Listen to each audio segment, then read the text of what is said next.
संतान नहीं हुई। 20 साल निकल गए, 25 साल निकल गए, 26 साल निकल गए, संतान की प्राप्ति नहीं थी।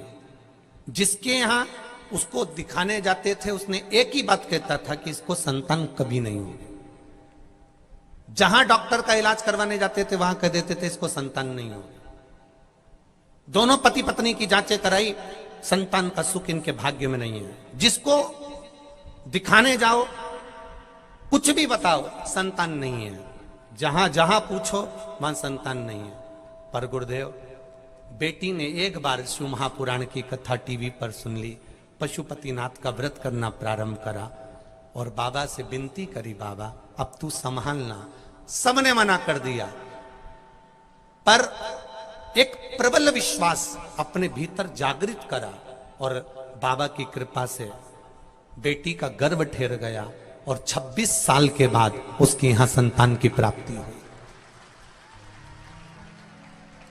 26 वर्ष के बाद उसके यहां संतान की प्राप्ति हुई। बधाई हो आपको माना भाई राठौर जी, बहुत बहुत साधुवाद। आप नानी बनी हो और 26 साल के बाद बनी हो, ऐसी उमंगता, ऐसी खुशी जिंदगी में कहीं नहीं हो सकती। बैठिए, हर हर महादेव।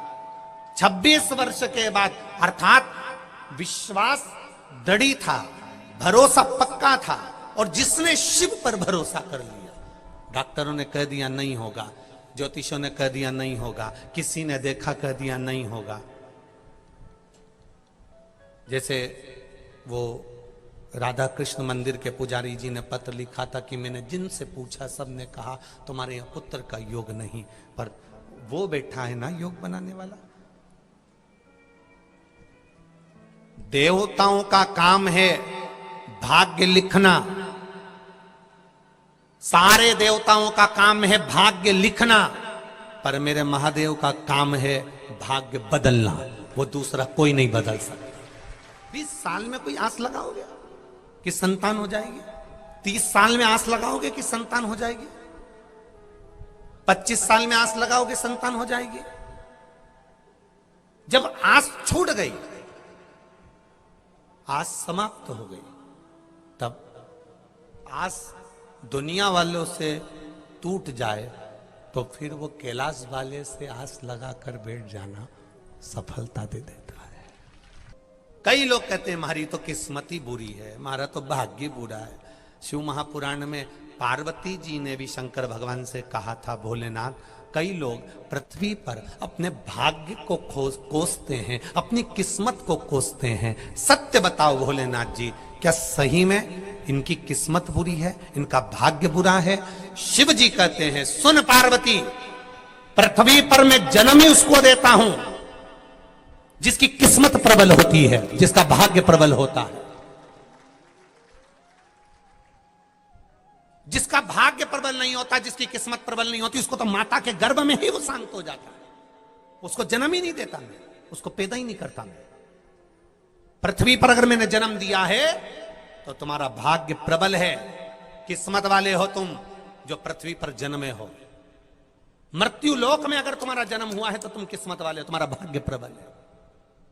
कुछ करा, अब एक बार इस कली काल में, अभी तक को लोग कह रहे थे इसने ये कर दिया, उसने वो कर दिया, अब सबको छोड़ो, अब एक काम करो, एक लोटा जल शिव जी को चढ़ाना चालू करो, अब उसको पकड़ लो तो पार कर देगा, ये निश्चित है।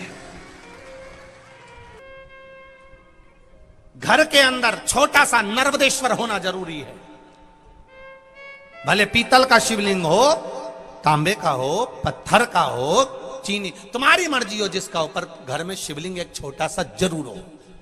क्यों हो? क्योंकि हमारे घर में शिवलिंग रहता है तो हमारे घर में अगर कोई दुख भी आता है तो मेरा भोलेनाथ उसको अपने ऊपर झेल लेता है, इसलिए शिवलिंग होना चाहिए।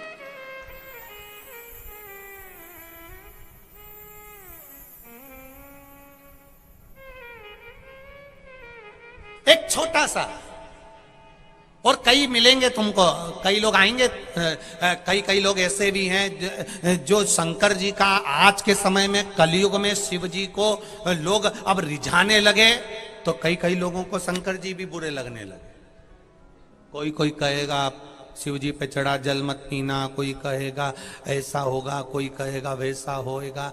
तो एक बात उनसे जरूर कहना, महाराज जी आप कह रहे हो कि शंकर जी का जल पीने से ऐसा होता है, तो शिव महापुराण की विद्येश्वर संहिता में पेज नंबर 75 और 76 में लिखा है कि शंकर भगवान पर चढ़ा हुआ जल पीने से 3 ताप समाप्त हो जाते हैं। नारी शिवलिंग का स्पर्श करती है तो वो कि जितनी बार जन्म लेगी, जितनी बार, अभी भले उसके पूर्व के कर्म के कारण भले उसके साथ कुछ भी हो सकता है, पर आगे के जितने जन्म लेगी वो नारी कभी भी वैधव्य का जीवन नहीं जीती, वो अखंड सौभाग्यवती होती जाती।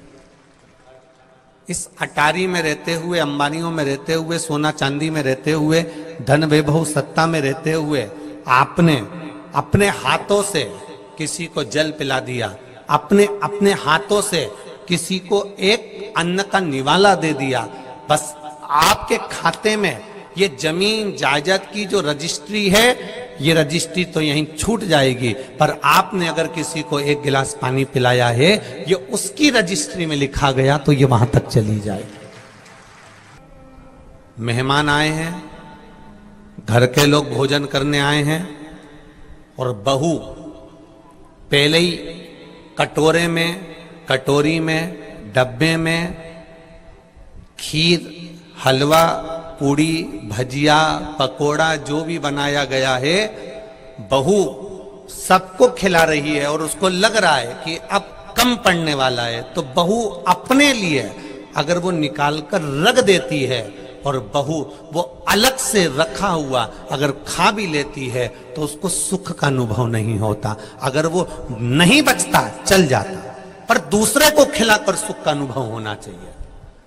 कई लोगों की आदत होती है बनाकर पहले अपने लिए अलग से रख लिया, फिर मेहमानों को खिला दिया, रिश्तेदारों को खिला दिया, नातेदार आए उनको खिला दिया, अपने लिए पहले सेव कर कर रख लिया, अपने लिए पहले कटोरे में, कटोरी में संभाल कर रख लिया। अब सब खा लेंगे और मेरे लिए नहीं बचा, तो शिव महापुराण की कथा कहती है नहीं बचे उससे बढ़कर कोई सुख नहीं है, जाने दे, तेरे को परमात्मा लाकर खिलाता जा। से कटोरी में अगर निकाल कर रख लिया तो पात्र में, कढ़ैया में, भगोने में बरकत नहीं रहती, और अगर तू अलग से नहीं निकालती 100 और आ जाते ना, खाकर भी चले जाते, तो भी उस कढ़ैया में, उस भगोने में थोड़ा तेरे लिए तो बचा ही रह जाता। ये अन्नपूर्णा है, इसको अन्नपूर्णा कहते हैं। अन्नपूर्णा जो बनाता है, अन्नपूर्णा का काम क्या है, अन्नपूर्णा का कर्म क्या है, जो बना रहा है भोजन, अन्नपूर्णा का कार्य है क्या, जो भोजन बना रहा है, जो भोजन बनाने में लीन है, जो भोजन बना रहा है।